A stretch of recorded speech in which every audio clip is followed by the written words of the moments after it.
কথা শুনেছেন। তবে এই কারবালার সারমর্ম কি এটা কিন্তু আমরা অনেকেই জানি না। শুধু রাসূলের নাতি হুসেন রাদিয়াল্লাহু তাআলা আনহু রক্ত দিয়েছেন, ইয়াজিদের বাহিনী রক্ত নিয়েছেন, হুসেন রাদিয়াল্লাহু তাআলা আনহু কুরবান হয়েছেন, ইয়াজিদের বাহিনী কুরবান দিয়েছেন, এতটুকু আলোচনা শুনে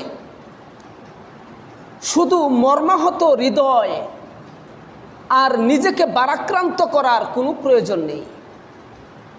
যদি নিজেকে বারাক্রান্ত করে বসে থাকা যায়, তাহলে এই বারাক্রান্ত হৃদয়ের 1 টাকার মূল্য নেই। নিজেকে বারাক্রান্ত করতে হবে এই ভেবে যে হুসাইন কেন রক্ত দিয়েছিলেন, কুফায় হুসাইন রাদিয়াল্লাহু তাআলা আনহু কেন যেতে চেয়েছিলেন কিংবা গিয়েছিলেন, এর পিছনে তার মাকসাদ কি ছিল, এর পিছনে তার উদ্দেশ্য কি ছিল, হুসেন রাদিয়াল্লাহু তাআলা আনহু কি চেয়েছিলেন।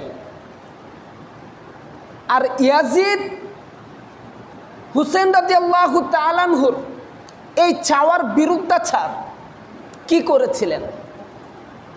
মেরে মোহতারাম দোস্ত, আমরা পাশান ইয়াজিদ নামে ইয়াজিদকে চিনি, কিন্তু এই ইয়াজিদও কিন্তু ভালো একজন আলেম ছিলেন এবং কি রাসূলুল্লাহ সাল্লাল্লাহু আলাইহি ওয়াসাল্লাম ওনার উপর আসমান থেকে যে কোরআন নাজিল হতো, এই কোরআন যে আয়াতটা যে সময় নাজিল হতো, ওই সময় এই আয়াতটা লিপিবদ্ধ করত, লিখে রাখতেন 3 জন সাহাবী। এই 3 জন সাহাবীর মধ্যে একজন সাহাবীর নাম হলো আমিরে মুআবিয়া রাদিয়াল্লাহু তাআলা আনহু, যিনি রাসূলের কাছে ওহী আসতো আর এই ওহীটা কোরআন উনি নিজের হাতে লিখতেন।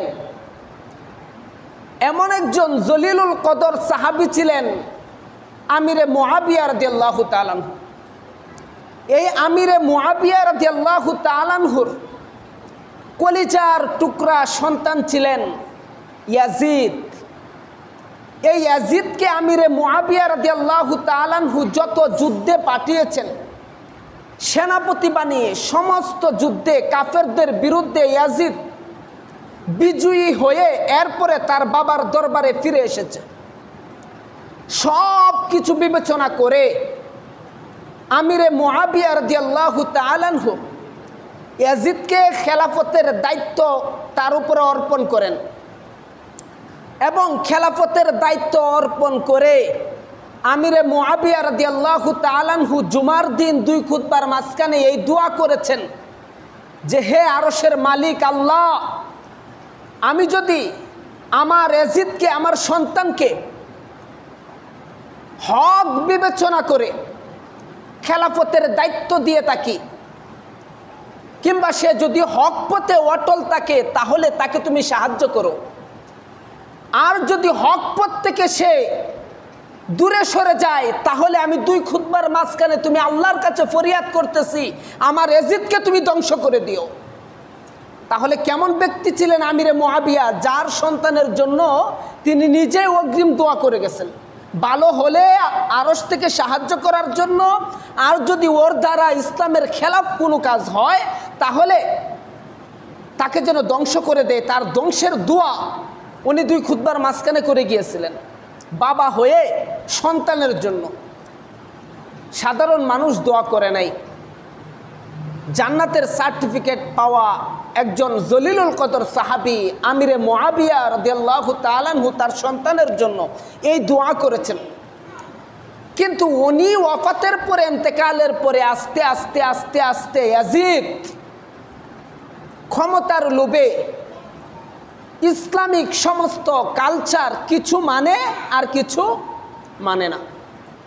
অর্থাৎ তার দ্বারা সংগঠিত হয়েছে সৌদি আরবের মতো মদের লাইসেন্স, তার দ্বারা সংগঠিত হয়েছে সৌদি আরবের মতো নারীবাজিদের লাইসেন্স, তার দ্বারা সংগঠিত হয়েছে অন্যায়, হত্যা, খুন আর গুম, এরকম নির্মম কিছু কাজে সে নিজে জড়িত ছিল।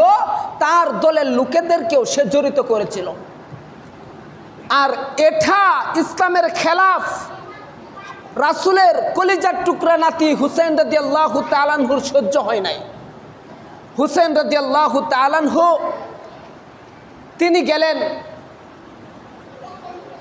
কুফাবাসী চিঠি পাঠালেন, ৭২ জনের একটা কাফেলা নিয়ে উনি রওনা হলেন, ইয়াজিদের এরিয়ার ভিতরে যাবে।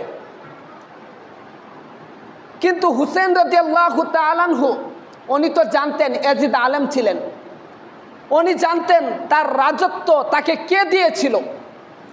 হুসেন রাদিয়াল্লাহু তাআলা আনহু জানতেন ইয়াজিদ কার সন্তান।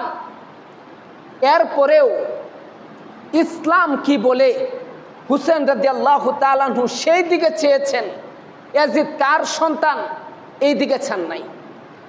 অর্থাৎ কে কার ঘর থেকে জন্মগ্রহণ করেছে ইসলাম এটা দেখে না, কার ক্ষমতা কত বেশি ইসলাম এটা দেখে না। ইসলাম শুধু দেখে যে তার ভিতরে ইসলামের পরিপূর্ণতা আছে কি নাই। যার ভিতরে ইসলামের পরিপূর্ণতা রয়েছে, হক দলের ভিতরে অন্তর্ভুক্ত রয়েছে, সেই আল্লাহ তাআলার কাছে গ্রহণযোগ্য হবে। আর যে হক দলের ভিতরে অন্তর্ভুক্ত নাই, সে আল্লাহ তাআলার কাছে গ্রহণযোগ্যতাও পাবে না। যেমন মনে করেন আমাদের বাংলাদেশে যারা অন্যায় করে তাদের বিচার হয় না, আর যারা অন্যায় করে না তাদের বিচার অনিবার্য। প্রমাণ হয়েছে সে অন্যায় করেনি, এরপরেও তাকে ছাড় নেই। আর প্রমাণ হয়েছে এই লোকটা অন্যায় করেছে, এরপরেও তার হাতে হাত করা নাই। আপনারা সোশ্যাল মিডিয়ার মাধ্যমে ইতিমধ্যে দেখেছেন, একটা লোক বিদেশে থাকে, প্রবাসে থাকে, আর প্রবাসে থাকা অবস্থায় তার স্ত্রী প্রতিবেশী আরেকজন লোকের সাথে পরকীয়া প্রেমে লিপ্ত। আর তার পরকীয়া অবস্থায় তার নিজের সন্তান মেয়ে দেখতে পেল যে তার মা পরকীয়া করছে।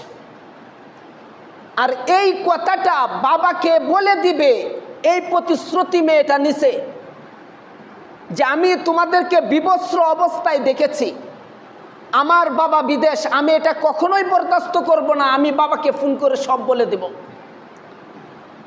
আপন মা এই শিশু বাচ্চাটাকে, মেয়েটাকে বারবার আঘাত করেছে, তার গায়ে আঘাত করেছে, তার মাথায় আঘাত করেছে। আঘাত করতে করতে যখন এই বাচ্চাটা মরে না, এবং কি মুমূর্ষ অবস্থাতেও যখন সে স্বীকারোক্তি একটাই দিচ্ছে, না আমি আমার বাবাকে বলবই, তখন যার সাথে পরকীয়া করছে ওই পুরুষটা নাউজুবিল্লাহ তার লজ্জাস্থানে একটা রড নিক্ষেপ করেছে। জাহিলিয়াতের যুগে, ইসলামের প্রাথমিক অবস্থায় হযরতে সুমাইয়া রাদিয়াল্লাহু তাআলা আনহার যেভাবে মৃত্যুবরণ হয়েছিল, যেভাবে তাকে শাহাদাত বরণ করেছিল, আজকে এই 1450 বছর পরে এসে আমার বিশ্বের মানচিত্রে, আমার বাংলাদেশের মতো একটা দেশে, মুসলমানদের দেশে, 95% মুসলমানদের দেশে হযরতে সুমাইয়া রাদিয়াল্লাহু তাআলা আনহার মৃত্যুবরণকেও পিছে ফেলে তারা এমন নির্মমভাবে এই মেয়েটাকে হত্যা করেছে, সেই মৃত্যুকে হার মেনে যায়। খুব আফসোস এবং পরিতাপের সাথে বলতে হয়, মেরে এখন সন্তানটাকে কি করবে? পার্শ্ববর্তী একটা মসজিদের ছাদে মেয়েটাকে রেখে আসছে। আর এই মসজিদের ছাদে মেয়ের লাশ পড়ে থাকার কারণে ওই মসজিদের ইমাম এবং মুয়াজ্জিনকে পুলিশ গ্রেফতার করেছে। আপনারা যারা সোশ্যাল মিডিয়ায় আছেন তারা হয়তো ইতিমধ্যে দেখতে পাইছেন, বর্তমানে আজকেও এটা নিয়েই তোলপাড় হচ্ছে। কিন্তু আফসোসের বিষয় হলো, মেডিকেল রিপোর্টের মাধ্যমে সঠিক প্রমাণ বেরিয়ে এলো যে আসলেই ওই মসজিদের ইমাম মুয়াজ্জিন খুন করেনি, আসল খুনি কারা, কিভাবে খুন হয়েছে, সম্পূর্ণ তথ্য পুলিশ ইতিমধ্যে বের করেছে, তদন্ত কমিটি বের করেছে। বের করে আদালতকে দেওয়ার পরেও ইমাম মুয়াজ্জিন এখনো পর্যন্ত তারা ছাড়া পায়নি। আদালতকে জানিয়েছে যে আমরা মেডিকেল রিপোর্টেই বলেছে, এরপরও ইমাম মুয়াজ্জিনের হাতে এখনো হাত করা, এখনো তাদেরকে নিয়ে কোর্টের বারিন্দায় দৌড়াদৌড়ি করানো হচ্ছে। সোশ্যাল মিডিয়ার মাধ্যমে বিশ্ববাসীকে এটাই দেখানো হচ্ছে যে আলেমের এই দোষ করেছে, ইমাম এই দোষ করেছে, মুয়াজ্জিন এই দোষ করেছে। এটা দেখিয়ে তারা কি প্রমাণ করতে চায় বিশ্ববাসীর কাছে, বিশ্বের মুসলমানদের কাছে, যুক্তরাষ্ট্রের কাছে? আলেমদেরকে অপমান, অবমাননা এবং তাদের মাথা নিচু করার একটা পরিকল্পনা তারা করতে চায়। কিন্তু ওয়ামাকারু ওয়ামাকারাল্লাহ ওয়াল্লাহু খায়রুল মাকিরিন। আল্লাহ তাআলা বলেন, বান্দা তোমরা কি ষড়যন্ত্র করবা, কি কৌশল অবলম্বন করবা, তোমরা কি জানো না আমি আল্লাহ সবচেয়ে বড় কৌশলকারী? ওয়ামাকারু ওয়ামাকারাল্লাহ ওয়াল্লাহু খায়রুল মাকিরিন। আল্লাহর চেয়ে বড় কৌশলকারী আর কেউ আছে? আমাদের কৌশলের মেধা কে দিছে? আল্লাহ দিছে। আর এই মেধা পায়া যদি হকপন্থী আলেমদের সাথে আমরা এই কৌশল অবলম্বন করা শুরু করি, এর চেয়ে বড় কৌশল আল্লাহ তাআলা করে দিবেন। এই জন্যই আমাদের করণীয় হলো, আজকে ওই মসজিদের ইমাম মুয়াজ্জিনের যে দশা, কালকে আপনার এলাকার মসজিদের ইমাম মুয়াজ্জিনের একই দশা হবে। ওই পৃথিবীর প্রান্তে প্রান্তে মুসলমানদের যে দশা, আমার রাষ্ট্রে বাংলাদেশে মুসলমানদের আগামীতে সেই দশা অনিবার্য।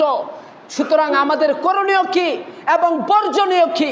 আমাদের বর্জনীয় হলো ইসলাম পরিপন্থী যে সমস্ত দল আছে বাংলাদেশ থেকে ওই সমস্ত দলকে প্রত্যাহার করা, এবং ইসলামী যে দলগুলো বাংলাদেশে ইতিমধ্যে চলমান ওই দলে আমরা সবাই ঐক্যবদ্ধ হয়ে অংশগ্রহণ করা। এছাড়া উপায় নেই, এছাড়া উপায় নেই। সমস্ত জাতি, সমস্ত বিশ্ব আমেরিকার সাথে তাল মিলিয়ে যাদেরকে সবসময় জঙ্গি বলে তুহবা দিয়েছে, উপাধি দিয়েছে, সেই আফগান, এখন বর্তমানে আফগানের হাতে যখন ক্ষমতা আসলো আলেমদের হাতে, তখন বাধ্য হয়ে আলেমদের পায়ে সেজদায় লুটে পড়তে আমেরিকা বাধ্য হয়েছে। সুতরাং আল্লাহ পাক রব্বুল আলামিন বলেন, ইয়াউমা নাদউ কুল্লু উনাসিম বিইমামিহিম। কিয়ামতের ময়দানে প্রত্যেকটি মানুষকে তার নেতা সহকারে ডাক দেওয়া হবে। কিয়ামতের ময়দানে প্রত্যেকটি মানুষকে তার নেতা সহকারে ডাক দেওয়া হবে। আর তখন নেতারা বলবে, ওয়া মিনান নাসি মান ইয়াকুলু আমান্না বিল্লাহ ওয়া বিল ইয়াউমিল আখির ওয়া মা হুম বিমুমিনিন ইখাদিউনা আল্লাহ ওয়াল্লাযীনা আমানু ওয়া মা ইয়াখদাউনা ইল্লা আনফুসাহুম ওয়া মা ইয়াশউরুন। নেতারা বলবে, আমি তো তাদেরকে আখিরাতের কথা কইয়া ডাকি নাই, আমি তো তাদেরকে ইসলামের কথা বলে ডাকি নাই, আমি তো তাদেরকে কোরআনের কথা বলে ডাকি নাই, আমি তো তাদেরকে হকের কথা বলে ডাকি নাই, আমি এমনিই ডাক দিয়েছি। আর আমার এমনিই ডাক শুনে তারা দলে দলে আমার সম্মুখে উপস্থিত হয়েছে। এগুলা নেতারা বলবে, এই যে আওয়ামী লীগের নেতারা বলবে, বিএনপির নেতারা বলবে, ইসলাম পরিপন্থী জাতীয় পার্টির নেতারা বলবে, ইসলাম পরিপন্থী যত দল বাংলাদেশে বিদ্যমান সমস্ত নেতারা একই কথা বলবে। উপায় নাই, ওই সমস্ত নেতাদের সাথে গেলে তারাও ধ্বংস, আমাদেরও ধ্বংস অনিবার্য। এই জন্য ইসলামী দল বাংলাদেশে রয়েছে, আল্লামা মামুনুল হকের দল বাংলাদেশে রয়েছে, বাংলাদেশ খেলাফত মজলিস। বাংলাদেশ খেলাফত মজলিসে যোগ দিন, তন্ত্র মন্ত্রের দিন শেষ, খেলাফতের বাংলাদেশ, এই স্লোগানে আপনারা এগিয়ে যান।